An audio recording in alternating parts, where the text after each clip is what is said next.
Comme vous pouvez le constater derrière moi, les bandes sont déjà faites. Et donc, nous allons en parler et je vais vous montrer tout ça en images. C'est parti. On se retrouve sur la mezzanine. J'ai déjà passé pas mal de maps, notamment à certains endroits, comme on peut voir en face là tout le long. Vu que j'avais pas chanfreiné les plaques, il a fallu que je comble l'angle aux maps. Quelques endroits où on avait fait des petits trous, notamment au niveau des raccords de plaques qui étaient un peu sensibles, hein, le temps qu'on soit bien efficace. Il y en a un peu partout, voilà. Dès que c'est supérieur à 2-3 mm, moi je mets du map. Et puis il reste quand même pas mal de boulot, notamment le plus embêtant au niveau des poutres, de toutes les découpes, comme on peut voir celle-là. Il faudra que...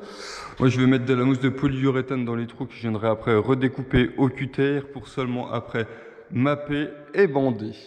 Ah, je sais pas vraiment s'il y en a qui sont intéressés pour savoir quel produit j'utilise. Moi je vais quand même vous le présenter, hein. Moi j'y gagne rien, j'utilise ça, c'est juste pour pas m'embêter. Je me suis fourni, c'est du Delta Pro, ça fait tout, hein. C'est fait pour coller les bandes, c'est un enduit qui est préparé déjà, qui est extrêmement fin. Ce qui veut dire que je fais aussi les finitions avec ça. Son défaut, c'est qu'il met, on va dire 24-48 heures à bien sécher, hein. On est plus proche des 48 heures pour bien sécher, donc entre deux passes, c'est quand même assez long. Par contre, il n'y a pas de grumeaux, j'ai pas à m'embêter pour le préparer, j'ai gagné énormément de temps et c'est très important pour moi que ça soit bien mélangé quand je veux coller au banjo, que je me retrouve pas avec des bulles en dessous de mes bandes.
Comme je ne voulais pas couper les bandes en plusieurs sections, j'ai attendu que Béran soit disponible pour venir m'aider.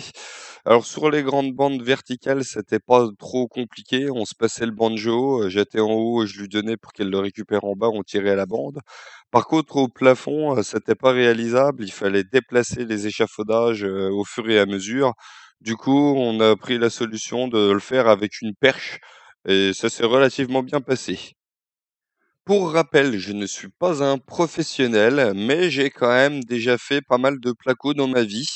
Par contre, c'est la première fois que j'utilisais un banjo sur ce chantier et franchement, le gain de temps est quand même phénoménal. Je pense qu'il m'aura fait gagner plusieurs dizaines d'heures.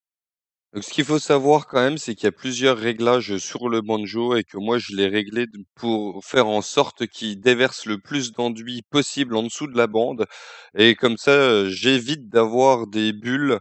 Mais par contre, du coup, ça oblige à bien tirer la bande et à bien, relisser l'enduit pour, extraire l'excédent.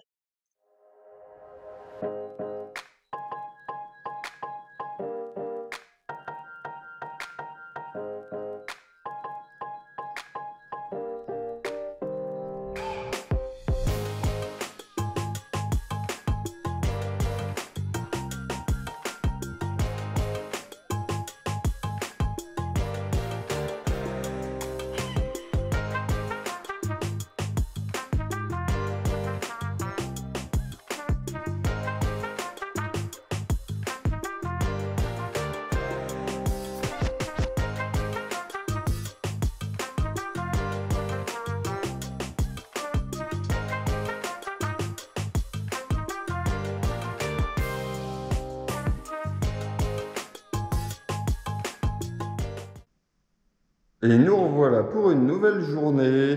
Hier, donc, ça nous a pris la journée pour coller les bandes qui sont là. Jusqu'à, bon, on a fait une bonne partie des bandes, les bandes droites au plafond là, mais on n'a pas fait celles qui vont dans le sens là, comme ça. Ouais, j'en profite au passage pour dire que, évidemment, je sais très bien que vous allez me le dire dans les commentaires, il ne faut surtout pas faire ça et il faut bien décaler les raccords de plaques parce que sinon on risque des fissures. Donc il faut bien décaler les raccords comme ça. Je vais vous montrer la première passe qu'on fait nous. Bon, on n'est pas spécialiste des bandes. Bon, on en a fait quand même quelques centaines de mètres, mais bon, on n'est pas des professionnels non plus. Alors, bon, celle-là, elle est vraiment belle, mais des fois, il peut y arriver qu'il y ait voilà, une petite délimitation. Enfin, c'est la jonction entre les deux plaques. Et du coup, la bande, le centre de la bande va dedans. Ça, c'est pas très grave, hein. Tout sera rattrapé à la deuxième passe. L'important, c'est que là, on a nos deux bords amincis. Je sais pas si on les voit bien à la caméra. Et il faut surtout pas que dans la première passe, ça dépasse la hauteur des bords amincis. Et seulement après, à la deuxième passe, bon, on va pouvoir récupérer tout ça. Qu'est-ce que ça donne? Je vous montre. En général, on s'applique quand même pour la première passe des bandes d'angle qui sont assez dures à récupérer quand ça va pas. C'est relativement propre.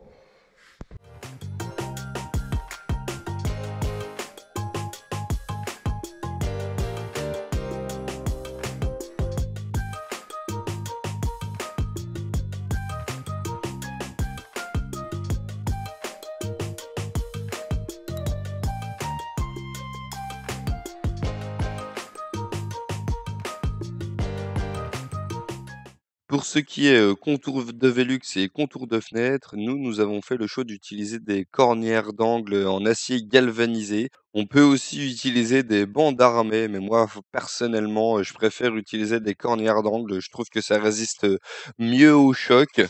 Par contre, au niveau de la pose, eh ben, il faut tout coller avec du MAP, c'est un petit peu plus, contraignant.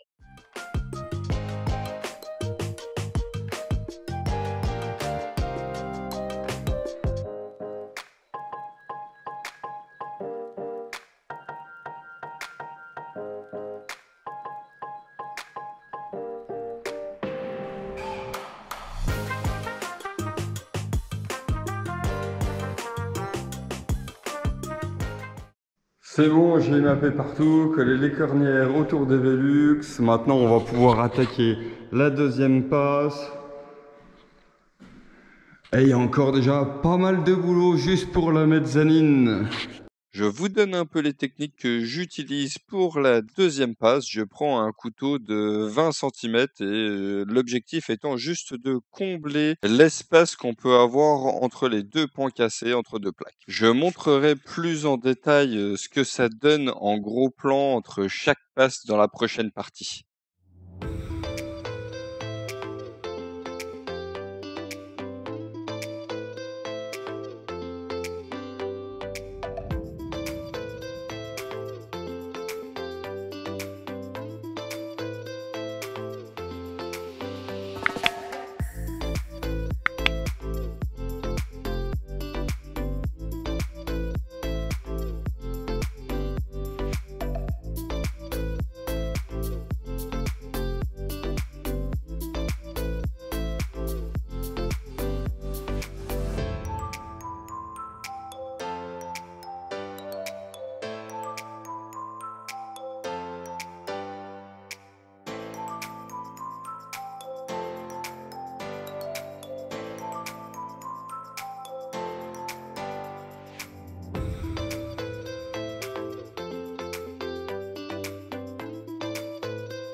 Je viens de passer un petit coup de grattage et de ponçage sur les bandes. Je vais pouvoir m'attaquer maintenant à la troisième passe. Allez, on y va! Pour cette passe, j'utilise toujours mon couteau de 20 centimètres. Je fais 2 largeurs de couteau, donc environ 40 centimètres, et je viens relisser le tout avec un grand couteau souple qui fait cette fois 80 centimètres et je tire toute la passe comme ça.